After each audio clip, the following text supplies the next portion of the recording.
Hello everyone अनि नमस्ते सबैजनामा। आज हाम्रो चाहिँ क्याम्पिङको next day in the morning. So you can see the sun.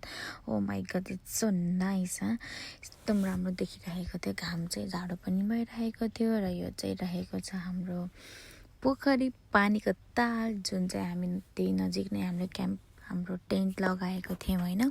So you can see the view. हिजो चाहिँ राति भएको भएर देख्न सकेको थिएन, आज हेर्दा चाहिँ जस्ट लाइक वाउ थियो कि।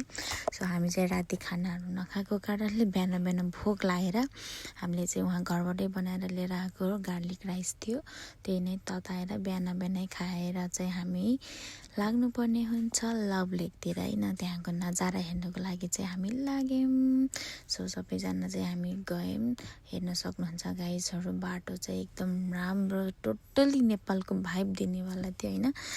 अनि त्यस पछाडि हामी फाइनल्ली पुग्यौँ लभ लेकमा, जुन चाहिँ हाम्रो यो मेन जाने चाहिँ बाटो रहेको थियो, main entrance. So you can see the guys. So wow, सुरुमै एकदम राम्रो क्या। कसरी एक्सप्रेस गरौँ मेरो फिलिङलाई होइन। एकदम देख्ने बित्तिकै वाउ, एकदम नेचर एकदम राम्रो क्या। सो यु क्यान सी यति सफा, यति राम्रो थियो होइन। हामी चाहिँ फाइनल्ली पुग्यौँ लभ लेकको साइडमा। You can see there is a lot fish. यति ठुलो ठुलो माछा थियो नि गाइजहरू, के गर्नु, मार्न नमिल्ने। सो हामी चाहिँ अलिअलि भिजिट मात्रै गऱ्यौँ, अलिअलि फोटोसोटो भिडियोहरू बनायौँ गाइजहरू। You can see what is the view.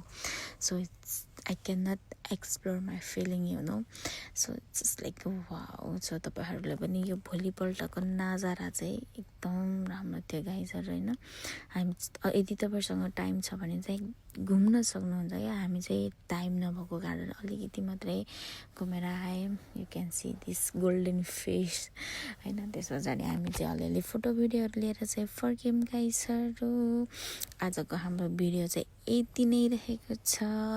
तपाईँहरूले हेर्न सक्नुहुन्छ बाटो, माइ गड कति सफा क्या, दुबई हो नि त। सो यति सफा थियो, यति राम्रो, कच्ची बाटो भए पनि एकदम राम्रो थियो। आई होप तपाईँहरूले आज पनि इन्जोय गरिदिनु भयो होला। Thank you so much for the watching.